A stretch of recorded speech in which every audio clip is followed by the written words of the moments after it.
আসসালামু আলাইকুম রহমতুল্লাহ। আপনারা দেখতে পাচ্ছেন ডেইলি সিফার, এখানে একটা ক্লিক করে দিবেন। তবে মনে রাখবেন যে কোনো অক্ষর ওঠানোর জন্য আপনি যত দ্রুত ক্লিক করতে পারেন, 2 সেকেন্ডের মধ্যে আপনাকে টাস্কগুলো পূরণ করতে হবে। অ্যাপটা দেখতে পাচ্ছেন, এর জন্য 2টি ফোঁটা, একটা মাইনাস একটি ফোঁটা। যত দ্রুত গতিতে আপনি পর্দাতে টাচ করতে পারেন, মনে রাখবেন 1 সেকেন্ডের মধ্যেই আপনাকে এই অক্ষরগুলো ওঠাতে হবে, তাহলে আপনার হবে, এছাড়া আপনি পারবেন না। তো 2টা টাচ আর একটা মাইনাস, একটু ধরে থেকে ছেড়ে দিতে হবে। তো আমি 2টা ফোঁটা দিচ্ছি আগে, 1 2, তারপর একটু চেপে ধরে আছে, ছেড়ে দিলাম, আবার একটি ফোঁটা দিয়ে দিলাম, এ ফুটে গিয়েছে।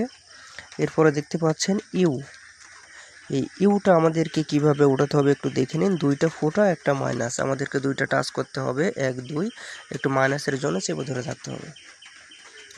উঠে গিয়েছে ইউ। এবারে আপনারা দেখতে পাচ্ছেন ডি এর জন্য একটি মাইনাস এবং 2টি ফোঁটা। প্রথমে একটু চেপে ধরে থাকতে হবে, চেপে ধরে থেকে ছেড়ে দিলাম, 2টি ফোঁটা দিয়ে দিলাম। এই যে দেখতে পাচ্ছেন ফোট উঠে গিয়েছে এবং ট্যাগ দা প্রাইসে এখন ক্লিক করতে হবে, তাহলে এটা হয়ে যাবে। এই যে দেখতে পাচ্ছেন আমার সবকিছু কমপ্লিট। তো এইভাবে আপনারা সবকিছু করে নেন। আল্লাহ হাফেজ।